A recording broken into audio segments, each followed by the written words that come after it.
Hey guys, welcome back to the channel.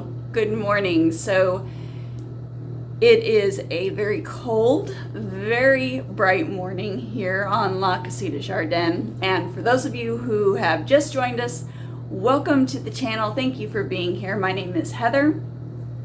And today we are going to be making a nice holiday breakfast. But to be honest, I don't just eat it during the holidays, and it is a Dutch baby cake. Now here's the reason that I love the Dutch baby cake. It is the perfect cop-out breakfast, especially in the middle of a busy week when I'm on the homestead, getting stuff done, getting stuff preserved or harvested and put away. I need something simple, something nutritious to go in my belly. This recipe happens to be it. So the base recipe is going to be 3 eggs, a half a cup of milk, and a half a cup of flour. That is it. That is all that is absolutely necessary. Well, minus 2 tablespoons of butter in the bottom of your cooking pan. But besides that, that is all that you need to do this recipe successfully. My adaptations today are going to obviously be geared towards the holidays and geared towards what is in season and what we just have here on the homestead available to make a very, very delicious breakfast. And today that is going to be a cranberry apple Dutch baby cake. All right, so I'm going to turn you around and show you what this looks like. I will be popping on here to show you 2 other versions of this Dutch baby cake that you can make that are holiday inspired. I will see you back here in just a moment because I need to get you into position. Okay, so before I start working on my batter here, I'm going to go on ahead and put my butter into my cast iron skillet. Now, if you don't have cast iron, don't worry about it. Any pan that you have, cooking pan that you have, will work as long as it is oven safe. So I'm going to go on ahead and pop this in an oven that is preheating. That's right, I'm going to put it in the preheat stage at 425. Now all that is going to do is melt the butter in the bottom of the pan, make it all nice and yummy. I'm going to crack our 3 eggs to our bowl here.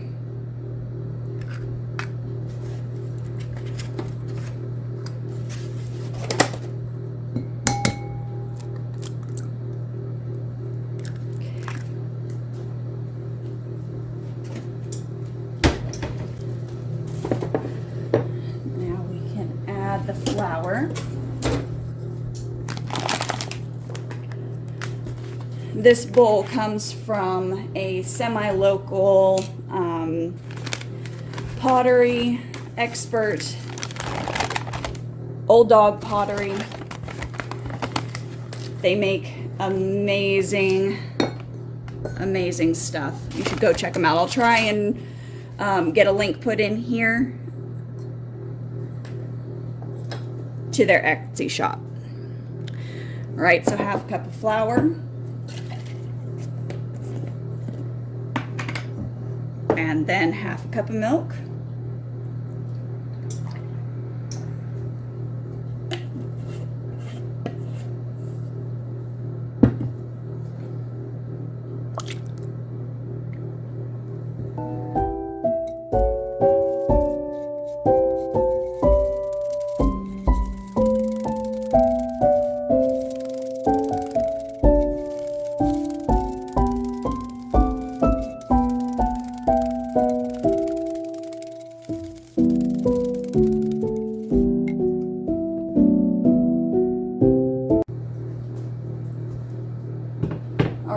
So I'm going to go on ahead, I'm going to set that aside. I'm going to put up my base ingredients here and start working on slicing our apples for the bottom of the Dutch baby cake.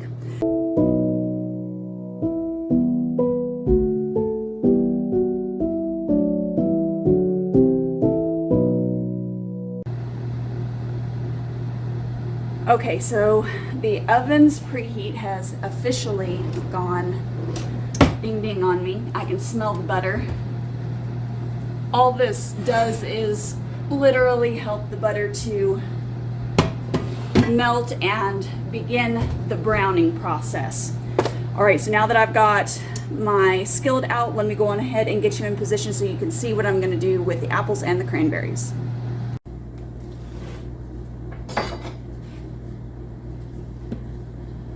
So now this is a very hot skillet, so try to keep that in mind. Be very careful. I don't know if you can hear that sizzle through.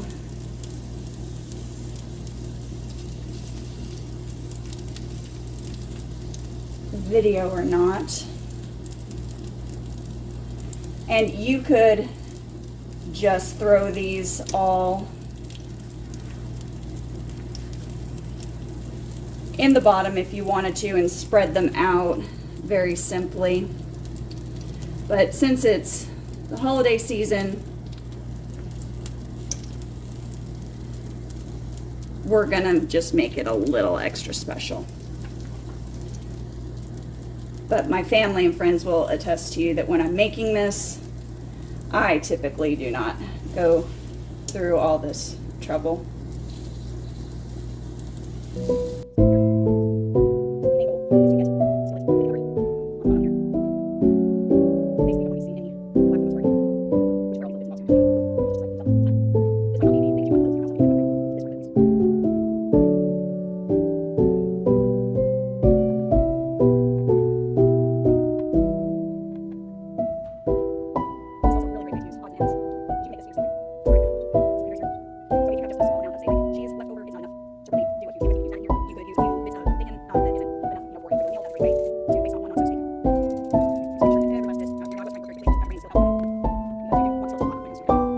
To the oven at 425 for 20 minutes on the lowest rack, and then I will see you back here shortly.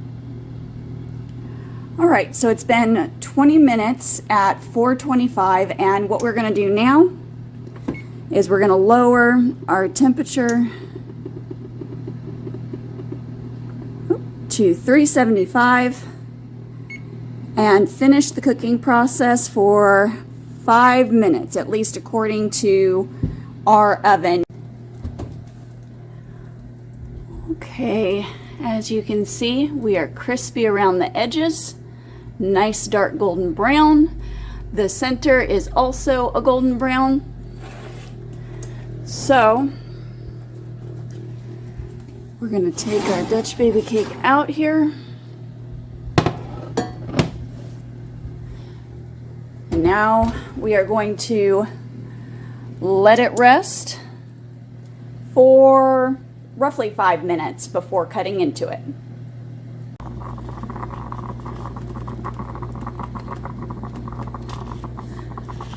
All right, so I like to cut mine into fourths.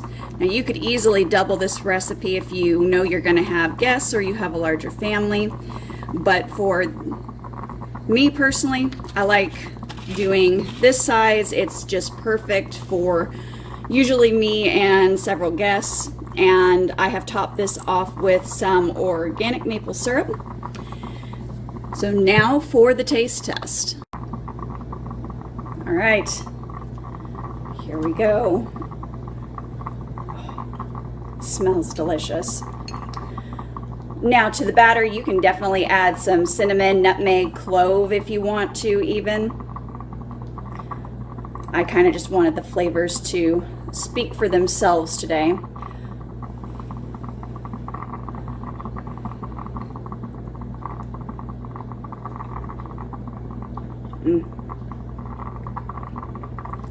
All right, that one's good.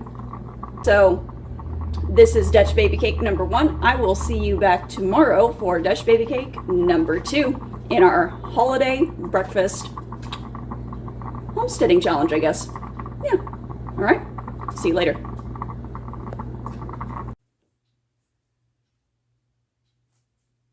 Okay, guys. Good morning once again. So today we are going to be making another holiday-inspired Dutch baby cake. I gave you the basic recipe this first time around. So 3 eggs, half a cup of flour, half a cup of milk. We're going to basically be doing the same thing, except today we are going to be using eggnog instead of regular milk. Okay, I'm going to turn you around and show you how I'm going to do this, because I am going to make a slight adjustment to that basic ratio. Okay, let me show you what I'm going to do.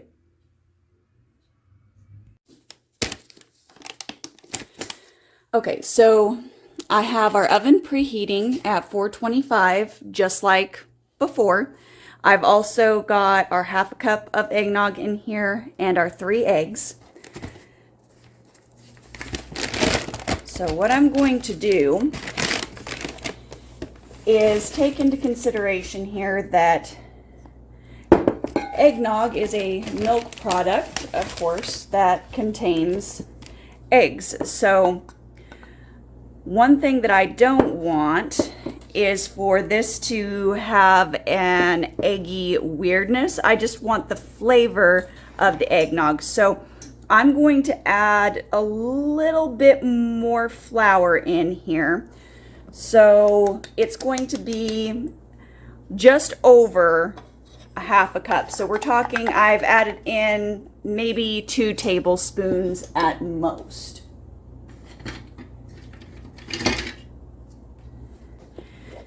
Eggnog is not eggnog without nutmeg.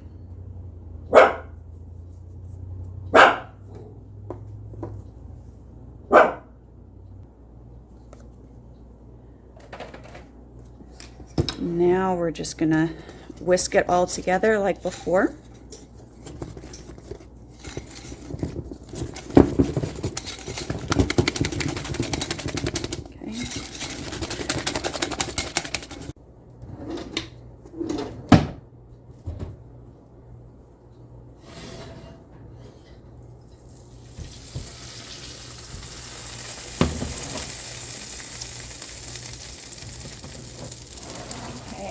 Our skillet is obviously nice and hot.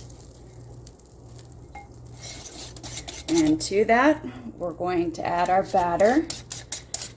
You can see it's a little bit of a deeper yellow between the egg yolks from our farm-raised chickens that we've gotten here in the area.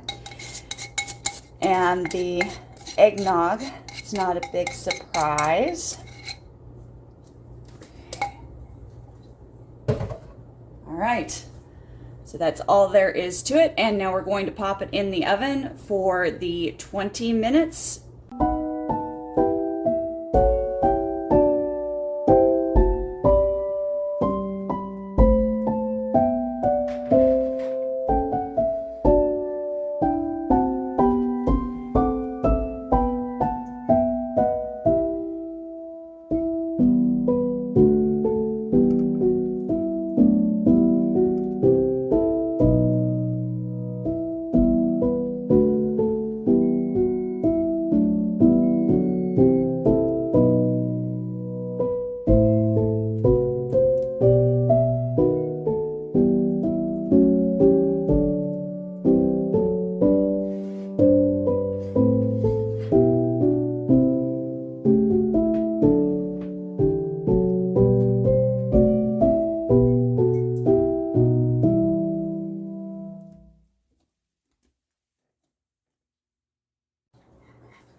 All right, so I have given this a light drizzle of our grade A maple syrup.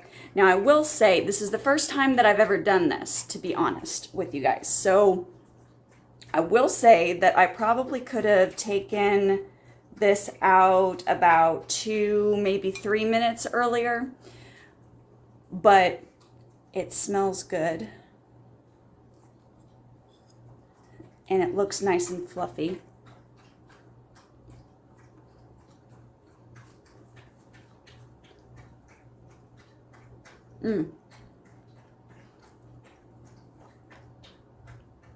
Flavor is really good.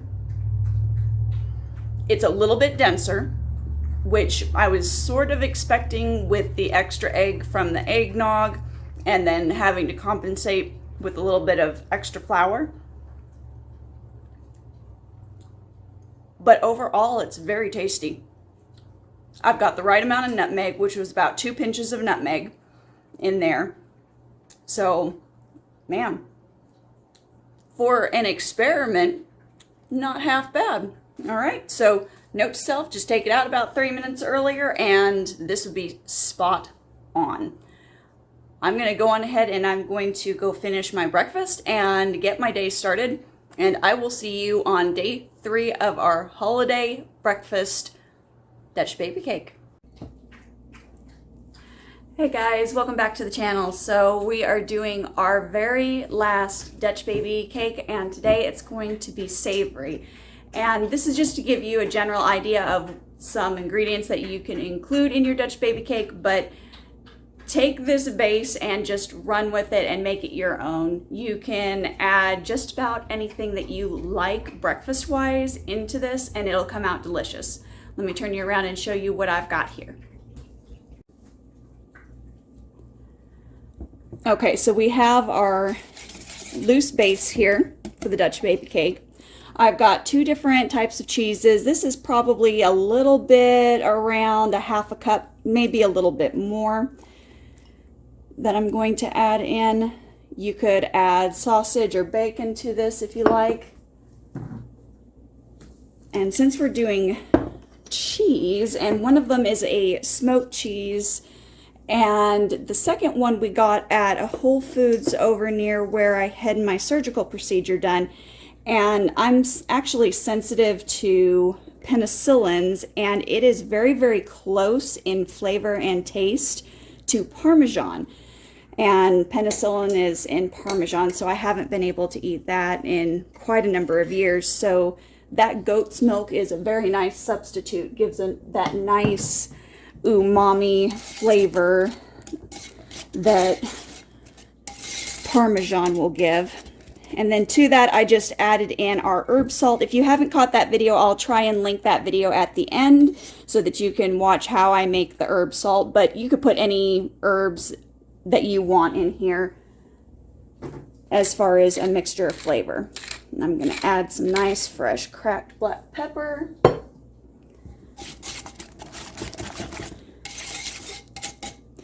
You could even dice up vegetables and add that in here and kind of make this maybe more Mexican style. So say you could do bell peppers, onions, olives in here with some cheese and maybe chorizo. That would be a really, really fun option. And then have some different salsas to top off with when you're eating at the breakfast table. There's so many different options when it comes to the Dutch Baby Cakes. You really just can't go wrong. Now that we've got this done, we've got our pan heating in the oven with our 2 tablespoons of butter, and I will go on ahead and grab that, and we will pour this mixture into our pan and we'll get it into the oven.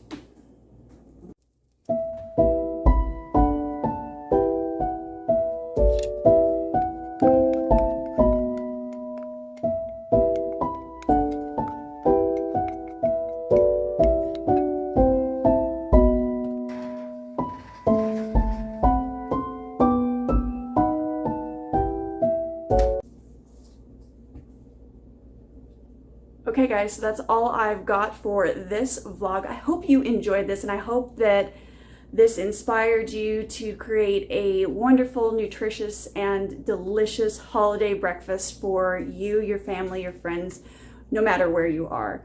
So guys, as always, keep it simple, natural, and essential, and I will see you on the next video. Bye.